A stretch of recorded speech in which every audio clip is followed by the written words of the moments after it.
Welcome to the Tech Meme Ride Home for Tuesday, May 4th, 2021. I'm Brian McCullough. Today, Twitter opens up Spaces more broadly and buys the startup Scroll. So what is the larger endgame here with their whole subscription play?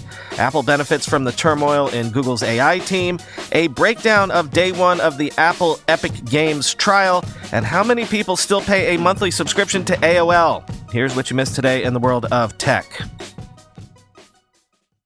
Twitter has opened up Spaces, its live audio feature, to anyone with more than 600 followers.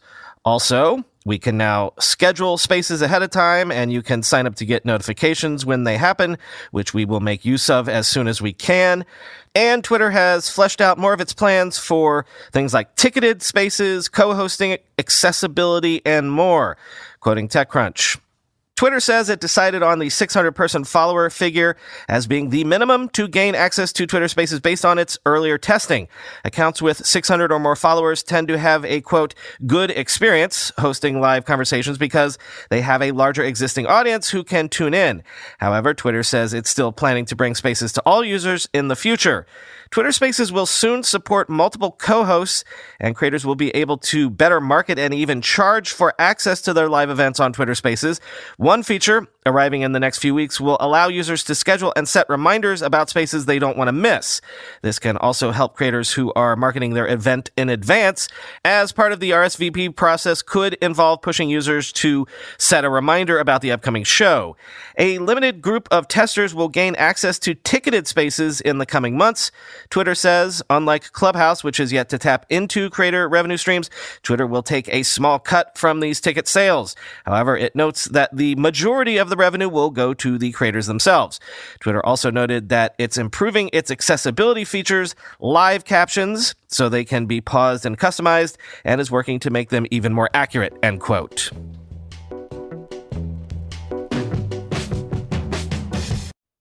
And Twitter has announced that it is acquiring Scroll, the $5 a month service that removes ads from specific partner news sites. Scroll's Nuzzle email service will shut down on May 6th, but it will be interesting to see how Twitter might want to integrate the larger Scroll product, quoting The Verge. Twitter is working on building out a new kind of subscription plan that will include Scroll, the recently acquired revenue newsletter service, and other homegrown Twitter services. In a blog post announcing the deal, Scroll CEO Tony Hale says that one reason he sold his company is because, quote, Twitter's ambitions are larger than people suspect, end quote. The Scroll service is an ingenious hack that uses third-party cookies or browser extensions to tell websites to not serve ads to you. It's not quite an ad blocker per se, but instead sends a portion of your subscription fee to the participating websites you visit. Now that it's being acquired by Twitter, it will no longer accept new signups, though nothing is expected to change in the short term for existing customers. That's not the case for another Scroll service, Nuzzle, which is going to be, quote, winding down. Nuzzle sends daily emails of the top stories shared by people in your Twitter feed and was therefore beloved by a tiny set of very online news consumers. Twitter says it will, quote, bring the core elements of Nuzzle directly to Twitter over time, end quote. But the service will be shutting down on May 6th. It's a little difficult to define exactly what Twitter intends to do with Scroll. Twitter is absolutely building a subscription service that will put together a bunch of services, but what exactly will be included, what it will cost, and who will share in the revenue is only known to Twitter, assuming it has a long-term vision at all, which until recently was not a great bet, end quote. Yes, about those ambitions and subscription moves, quoting Peter Kafka in Recode, you can see the contours of what Twitter is up to. It has already launched Review, a Substack clone that lets users create and sell their own newsletters. It takes a 5% cut of any revenue those subscriptions generate. Twitter has also said it plans to take a small amount from any sales generated via Spaces, a Clubhouse clone that lets users set up their own audio rooms to host conversations. Right now, the service is free, but Twitter has announced plans to let users sell access to particular rooms. And now it's adding Scroll, a service that launched in 2018 and gives users the ability to block ads when they visit sites from participating publishers. In exchange for stripping the ads off their sites, Scroll gives publishers the majority of the revenue it generates via $5 monthly subscriptions. Hale has said his service isn't supposed to replace internet advertising, but says publishers who work with his company can make more money that way than via ads. From the outside, though, it appears as though Scroll hasn't had the traction Hale would have liked. While he initially launched with a network for about 300 sites, he hasn't been able to convince some major publishers like the New York Times and the Wall Street Journal to join his network, even though they were investors in his company. And if Scroll had a substantial number of subscribers, he likely wouldn't have sold the company to Twitter. It will be interesting to see what happens to Scroll now. On the one hand, syncing up with Twitter's base of 200 million active users could give it a chance to find much wider distribution.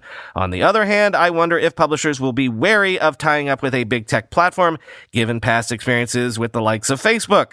The social network has changed its media strategy multiple times and left publishers scrambling to catch up, or worse, end quote.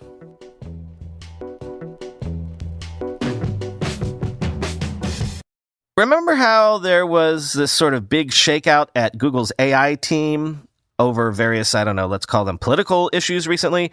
A bunch of big AI names left Google or were forced out, depending on your point of view. Well, this is apparently bouncing in Apple's favor, as they have apparently hired ex-Google AI scientist Sami Bengio, who left Google last month after his colleagues' firings.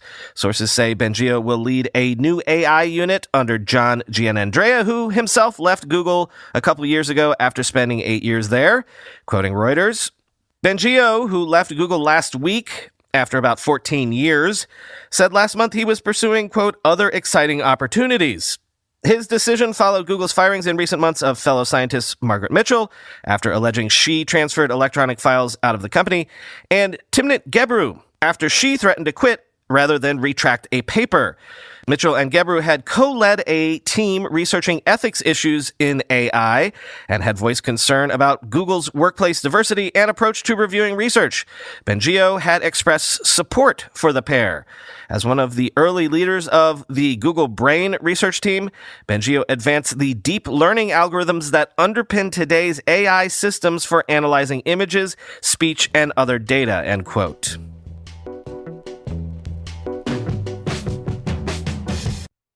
Argo AI, the self-driving startup backed by Ford most prominently, has announced what it is calling a breakthrough new sensor that it thinks will inch it ever closer to a potential breakthrough in autonomous driving.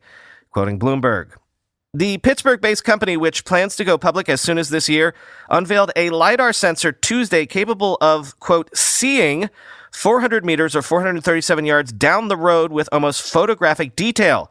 LiDAR bounces light off of objects to create an image of the road ahead, providing critical information to computers that pilot next-generation technology in vehicles without human drivers.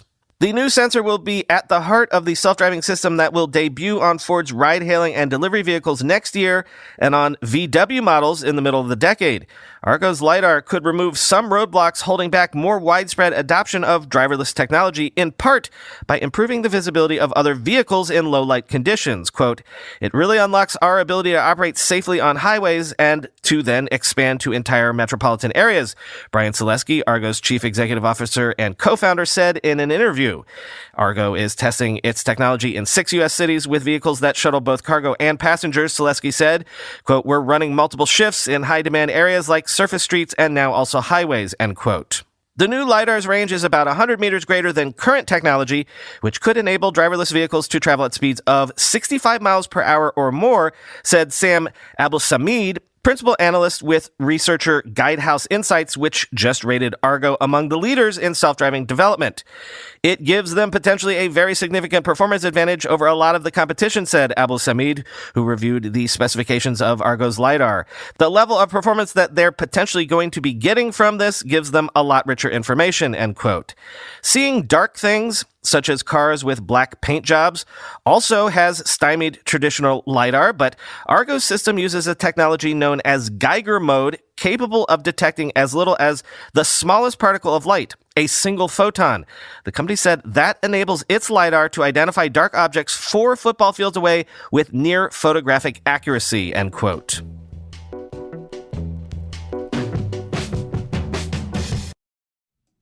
Are you concerned about the performance of your portfolio over the next several years? I recently learned that JP Morgan, BlackRock, and just about every other big bank are projecting public equity returns of just 3 to 5% over the next 5 years. Even the analysts at Bank of America are urging investors to consider real assets as part of an inflation strategy. So where are the smartest people putting their money? For endowments over $1 billion like Yale and Harvard, the average endowment is investing 55% in alternative investments. Alternatives like art. Contemporary art has appreciated 14% annually from 1995 to 2020. In fact, the art market outperformed the S&P 500 by 174% over the same period. Masterworks.io is disrupting this centuries-old asset class by selling shares in multi-million-dollar paintings by artists like Banksy, Picasso, and Warhol. For the first time ever, you too can allocate a portion of your portfolio to one of the best-performing asset classes over the past 25 years with Masterworks.io. I've personally invested on Masterworks. In fact, I just threw $500 at a Basquiat painting just this week. It's on their platform right now. Take a look. If you want to get started, go to Masterworks.io and use promo code RIDE to skip their 15,000 person waitlist. See important information at masterworks.io/disclaimer. How often do we talk about cyber attacks on this podcast? Seemingly every other day, right? Well, think about this. To win, to compromise you, cyber attackers only need to be successful once, and they're out there looking for angles 24/7. As a cyber defender, you must be successful in ending attacks every single time. Cyber Reason reverses the attacker's advantage and puts the power back in your hands. Cyber Reason's future-ready attack platform gives defenders the wisdom to uncover, understand, and piece together multiple threats. They also give you precision focus to end cyber attacks instantly on computers, mobile devices, servers, and the cloud. Cyber Reason delivers over-the-horizon visibility and high-fidelity convictions of both known and unknown threats, so defenders can leverage the power of true prevention. And Cyber Reason significantly reduces the time required for you to investigate and resolve attacks through both automated and guided remediation with just a click of the mouse. Cyber Reason. End cyber attacks from endpoints to everywhere. Learn more at cyberreason.com. I haven't decided to what degree we will be covering the TikTok of the daily news from the Apple versus Epic Games trial. Obviously, if there is any big headline or testimony on a given day, we'll cover it. But I don't think we need to do every little daily sneeze. Though since yesterday was the first day of the trial, I will note how things kicked off. Quoting 9to5Mac. Epic's opening slideshow included a slew of internal emails from Apple execs detailing how the company built its so-called walled garden. This included emails from Steve Jobs, Craig Federighi, Luca Mastri, Tim Cook, Eddie Q, and Scott Forstall. The emails chosen by Epic aim to illustrate the early decision-making that went into the creation of the App Store, with Epic accusing Apple of creating anti-competitive guidelines from the start. Epic also cited internal communication from Phil Schiller, where the Apple executive floated the possibility of reducing the App Store commission once the store reached $1 billion in profit. Epic also took a specific aim at Apple's claims that the App Store helps create a secure and trusted place for users to download apps.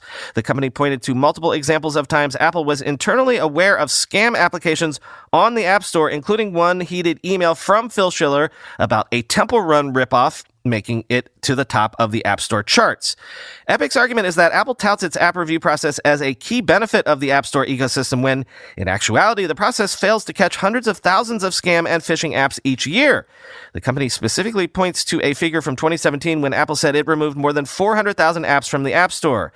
Quote, "We submit that once the evidence is in, it will show unambiguously that Apple is a monopoly, it unlawfully maintains that monopoly, and that Epic has met its burden on all of the claims," the company concluded following its opening statement. Apple's lawyers were then given the opportunity to present their opening statement. Apple focused largely on the benefit provided to developers on its platforms. This includes access to Apple's intellectual property, such as its variety of APIs and developer resources. As we reported in April, Apple is also focusing heavily on Project Liberty, which is what Epic internally refers to as its strategy to publicly skirt the App Store and portray Apple as, quote, the bad guy. Its opening statement today also highlighted that Epic CEO Tim Sweeney company reached out privately to Microsoft to give that company a heads up about, quote, an extraordinary opportunity for consoles and PCs.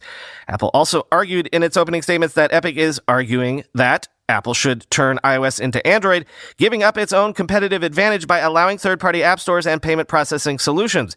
Apple also pointed out that Epic asked for a special side deal from the company before launching the Project Liberty campaign, end quote. Interesting little nugget revealed by Apple, who got Epic financial numbers during the discovery process, apparently. Epic's total gross revenue in 2018 was $5.6 billion, and in 2019 was $4.2 billion, with the vast majority of revenues coming from Fortnite. When I say vast majority, I mean Fortnite represented 97% of Epic's revenues in 2018 and 88% in 2019. But how this breaks down is sort of interesting. Quoting The Verge, the game earned more than $700 million from iOS customers over the 2 years before it was pulled by Apple, according to court documents released ahead of Epic's trial against the iPhone maker. But even though iOS Fortnite players brought in a staggering amount of money for Epic, iOS isn't the biggest platform in terms of revenue for the game. Apparently, it might even be among the smallest. Court documents revealed that PlayStation 4 generated 46.8% of Fortnite's total revenues from March 2018 through July 2020, while Xbox One, the second highest platform, generated 27.5%. iOS ranked fifth with just 7% of total revenue. The remaining 18.7% would have been split between Android, Nintendo Switch, and PCs. In 2020, iOS revenues were projected to be an even smaller piece of the pie, just 5.8%, compared to 24% for Xbox One and almost 40% for PlayStation 4, end quote. So, does all that reveal the real motivations here? Are the console platforms sort of saturated at this point for Fortnite? And so if Epic wants to grow revenues for Fortnite beyond what it has now, it needed to break open the app stores and thus maybe the lawsuit. It also might explain why Epic is willing to pick this fight, because even if they alienate the big app stores, they still make most of their money elsewhere, so even if they cut off their arm to spite their face and this revenue stream goes away entirely, they're not going to starve.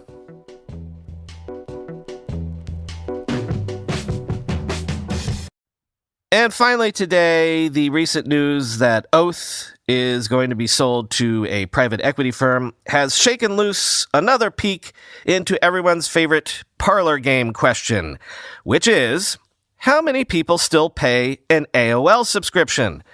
Quoting CNBC, in 2015, 2.1 million people were still using AOL's dial-up service. That revenue stream has apparently dried up. The number of dial-up users is now, quote, in the low thousands, according to a person familiar with the matter. But AOL still has a fairly lucrative base of customers who pay for technical support and identity theft services each month. There are about 1.5 million monthly customers paying $9.99 or $14.99 per month for AOL Advantage, said another person who asked not to be named because the information is private.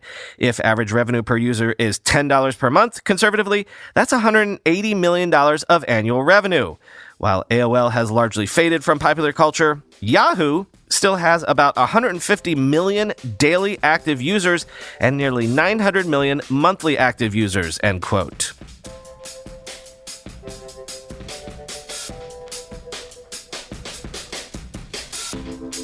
That's all for today. Talk to you tomorrow.